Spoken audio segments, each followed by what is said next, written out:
बड़ा सवाल लोगों के मन में ये है, अयोध्या की सीट जहां पर राम मंदिर बना, जिसको लेकर के पूरे देश में लहर थी, उस सीट पर बीजेपी का उम्मीदवार हार जाए। देखिए, अयोध्या की तो कोई सीट है नहीं, ये तो तुकबंदी है लोगों की। सीट तो अयोध्या नहीं है। लेकिन हाँ, सीट तो फैजाबाद है। अयोध्या वहाँ है तो एक सिंबॉलिक बहुत बड़ा सेटबैक है। फिर वही बात है, जो वहाँ पे कैंडिडेट थे Lallu Singh ji, he was the first one to say कि 400 आएगा तो संविधान बदलेंगे।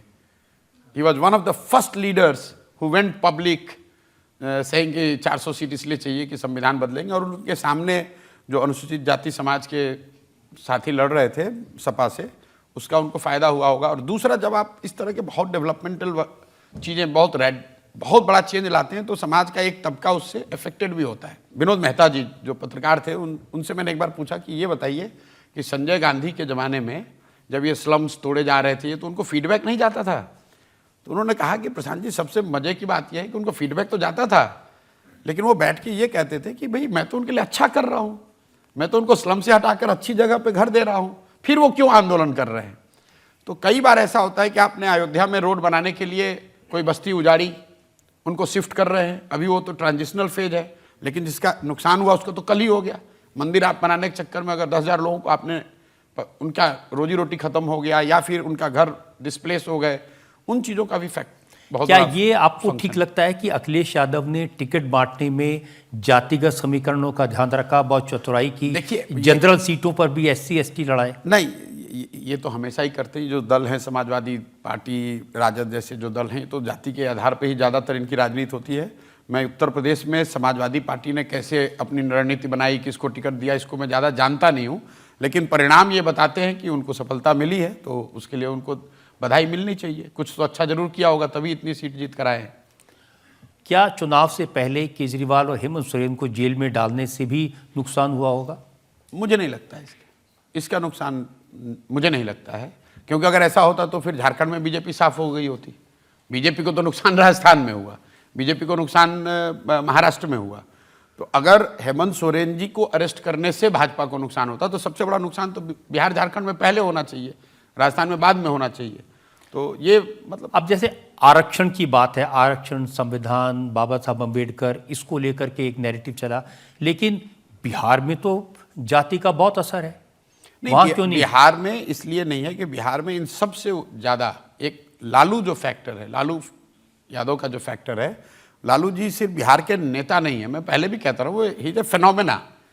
बिहार में मोदी हैं, नीतीश हैं, सब हैं, जाति है, लेकिन एक सबसे बड़ा जो फैक्टर पिछले 25-30 साल में रहा है वो रहा है लालू यादव फिनोमेना। एक बिहार में एक बहुत बड़ा वर्ग या तो लालू जी के पक्ष में वोट करता है या दूसरा उसके विरोध में करता है, चाहे कुछ भी हो जाए वो उनके विरोध में ही वोट करेगा। कई लोग बता रहे हैं नीतीश कुमार को 12 सीट आ गया, उनका तो रिवाइवल हो गया, कुछ नहीं हुआ है। वो सिर्फ लालू यादव के खिलाफ लड़ रहे थे। लालू जी को वो वोट लोग दे नहीं सकते हैं, क्योंकि लोगों ने 15 साल का जो जंगल राज, आप और हम बैठ के पटना में, दिल्ली में, नोएडा में उसको पढ़ते हैं, उस पर टीका टिप्पणी करते हैं। इमेजिन कीजिए जिस समाज ने उसको भोगा है 15 साल, अब उसको कुछ दूसरा नहीं दिखता, उसको ये दिखता है भाई कुछ भी हो जाए मुझे वापस वो जंगल राज नहीं चाहिए, इसलिए वो लालू जी को वोट नहीं करता है। तो वो एक बहुत बड़ा फैक्टर है जो इन सब चीज़ों से ऊपर है बिहार के कॉन्टेक्स्ट में। एक सवाल हम पब्लिक से ले सकते हैं इस समय? मेरा प्रश्न ये है कि 2024 चुनाव से पहले परिणामों से आपने कहा था कि कांग्रेस 3 फिगर्स में भी नहीं पहुंचेगी, और एग्जैक्टली वैसा हुआ कि 99 पे जाके रुक गई। तो क्या पहले से बातचीत बना के रखी थी क्या कांग्रेस से आपने? नहीं, ये तो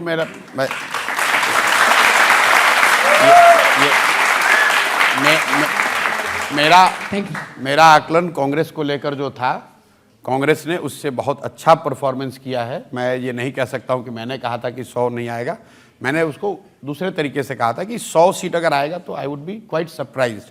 तो कांग्रेस को 99 सीट आया है, मुझे लगता है कि ये कांग्रेस की बड़ी सफलता आज के कॉन्टेक्स्ट में है।